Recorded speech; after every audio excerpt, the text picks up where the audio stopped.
And then after that, John 17. Now we know that God heareth not sinners, but if any man be a worshiper of God and doeth his will, he heareth. He hears. Him he heareth. That's right. All right, now go to 17, chapter 17, 8 through 9.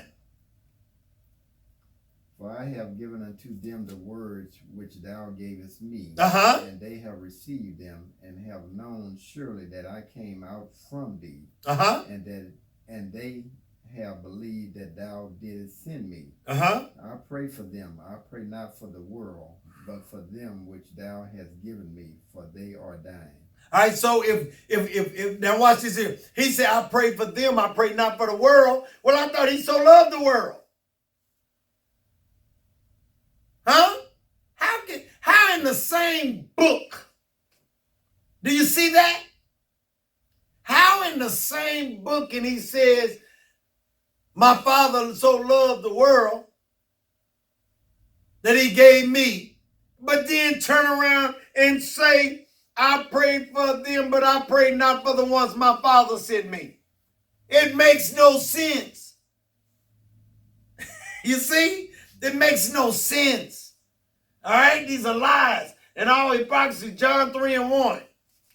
Oh no, I already spoke that, and I know it to be true. Let's go to Acts 2 and 21. And it shall come to pass that whosoever... Oh, no. We done went through that. Let's go to Deuteronomy 7 and 6. I love this in here. I love this. Give my hope. This give my hope every day. I think about this every day. For Deuteronomy. Thou art an holy people. We are what kind of people, D? And holy people. The Lord thy God. The Lord thy God had chosen thee to be a special people unto himself of all people that are on the face of the earth. But we all equal. We all the same. That's a lie. What did the Bible say? He has put us above all people that are upon the face of the earth. But where the problem went wrong is Deuteronomy 28 and 1. Read that. 28 and 28 and 1. And it shall come to pass, if thou shalt hearken diligently unto the voice of the Lord thy God, to observe and to do all his commandments, which I command thee this day, that the Lord thy God will set thee on high above all nations of the earth. Okay, so we're above everyone, right? Right, that what he said in 76? Your holy people above all people that's up on the face of the earth, right? But this is what we had to do. We had to keep these commandments, right? Okay, now read on. And all these blessings shall come on thee and overtake thee if thou shalt hearken unto the voice of the Lord thy God. But he kept on giving us ultimatum, right? That if we keep, these is what's going to happen to us. Now what did 15 say? But it shall come to pass if thou wilt not hearken unto and we did not read thy God to observe to do all his commandments and his statutes which I command this day, that all these curses shall come upon thee and overtake thee. Okay, now let's go to I think it's the Wisdom of Solomon, and we're going to close on it. Chapter 15, Wisdom of Solomon 15, 1 through 5.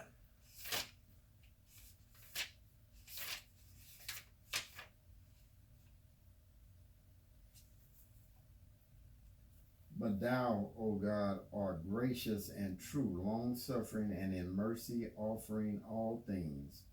For if we sin, we are thine, knowing thy power, but we will not sin, knowing that we are counted thine.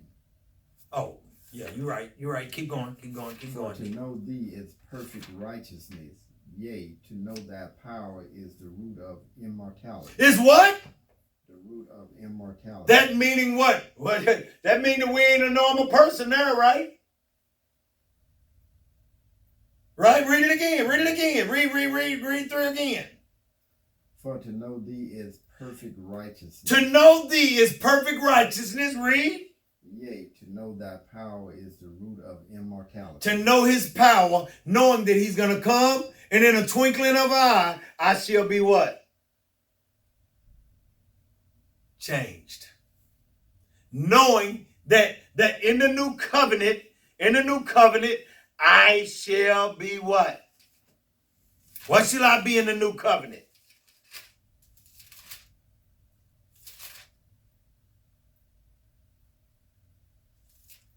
I should be perfect in the new covenant. Remember, his laws and statutes that he put in my heart, and I won't sin no more with the new covenant. All right, read on, D. For neither did the mischievous invention of men deceive us, nor an image spotted with divers colors, the painter's fruitless labor, the sight whereof enticement fools to lust after it, and so they desired the form of a dead image that had no breath. So what image was that?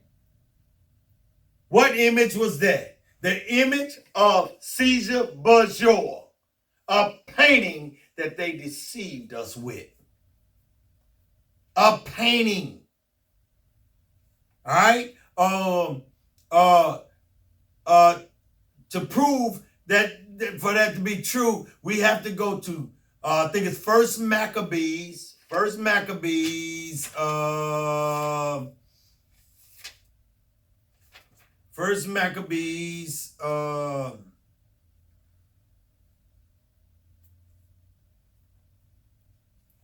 it 2?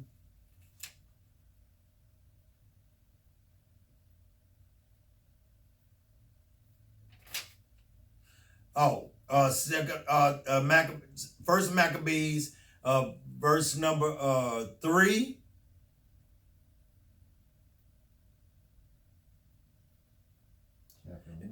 Huh? First Maccabees chapter 3, starting with verse number 43.